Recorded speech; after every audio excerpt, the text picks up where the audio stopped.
জায়গায় জায়গায় ধুলোর স্তর প্রায় 2.5 কিলোমিটার পুরু। 1 মিটারের চেয়ে বড় মাপের কোনো পাথরের টুকরো নেই বললেই চলে। চাঁদের বুকে এমন এক ক্রেটারের খোঁজ দিল ভারতীয় মহাকাশ গবেষণা সংস্থা ইসরোর চন্দ্রযান-3 অভিযানের রোভার প্রজ্ঞান। চাঁদের বুকে যেখানে ল্যান্ডার বিক্রম অবতরণ করেছিল, সেই শিবশক্তি পয়েন্ট থেকে অল্প দূরেই রয়েছে এই ক্রেটার। অতীতে অন্য কোনো দেশ চাঁদের দক্ষিণ গোলার্ধের এতটা দক্ষিণ দিকে কোনো মহাকাশযান নামাতে পারেনি। এই কারণেই মনে করা হচ্ছিল রোভার প্রজ্ঞানের সামনে নতুন কিছু আবিষ্কারের জন্য বিপুল সম্ভাবনার পথ খোলা। কার্যক্ষেত্রে হলো তাই। শিবশক্তি পয়েন্টের কাছেই পুরোপুরি অনাবিষ্কৃত প্রায় 160 কিলোমিটার দীর্ঘ একটি ক্রেটারের খোঁজ পাওয়া গেল প্রজ্ঞানের পাঠানো ডেটা বিশ্লেষণ করে।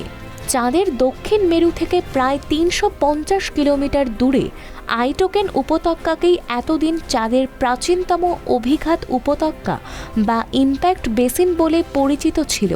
কিন্তু চন্দ্রযান-3 অভিযানের রোভার প্রজ্ঞান যে উপত্যকাটির সন্ধান পেয়েছে, সেই উপত্যকাটি আইটোকেনের চেয়েও প্রাচীন বলে মনে করা হচ্ছে।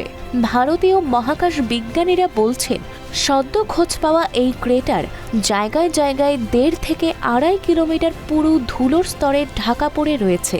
এই ধুলো এসেছে আইটোকেন ক্রেটার থেকে। মনে করা হচ্ছে প্রজ্ঞানের সন্ধান পাওয়া ক্রেটারটি আইটোকেন উপত্যকার অনেক আগে তৈরি হয়েছিল। তারপর কোনো সময়ে চাঁদের ওপর এক বা একাধিক উল্কাখণ্ড আছড়ে পড়ে আইটোকেন ক্রেটার তৈরি হয়। কিন্তু ওই সংঘর্ষের অভিঘাতে বিপুল পরিমাণে ধুলো উড়েছিল।